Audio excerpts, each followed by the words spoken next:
You know, people say these fake ecologists, you know, we should accept that we are just one among the living species on the earth.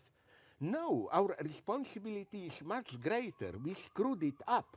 So we should, although we know we are just one of the living species, we are at the same time a general species.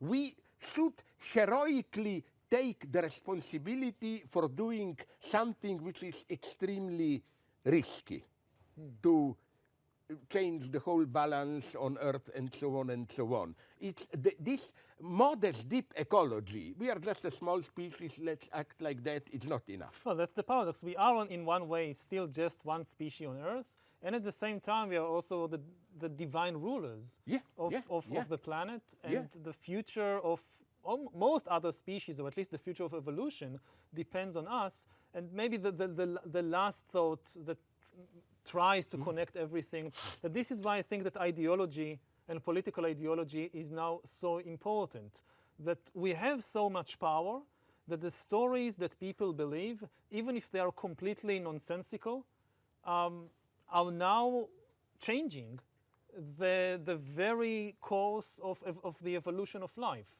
Absolutely so when, agree. I don't know, these future entities, whatever, look back, what changed the evolution of life? Now it's not an asteroid from outer space. Now it's some crazy story that these apes believed. This changed the course of evolution. No, I totally agree, and I would just add my old motive here, which is that, you know, people believe, as already said, things that they are not even aware that they believe. They may have a cynical distance, laugh at it, but in their acts, they still act so that they believe in it. Yeah. That's the big problem today. You may know something, but not really believe in it. You act still on your old belief. That's the problem, I see. No, I think that the way you act is the true test of what you believe.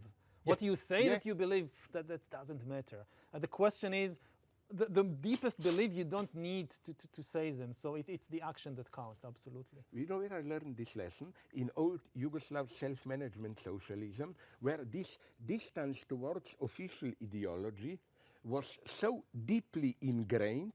I had a friend who worked in early 70s at the Central Committee, and he was sincerely convinced of superiority of Yugoslav self-management socialism. He lost his job because he was considered dangerous. Like, if he really believes in it, he may become a dissident and so on. He lost his job. That's where we live. Yeah.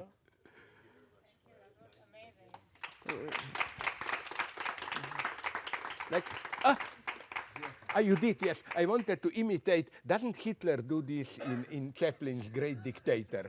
He up, like, now you stop applauding, then you go down. Did you see it? Yes.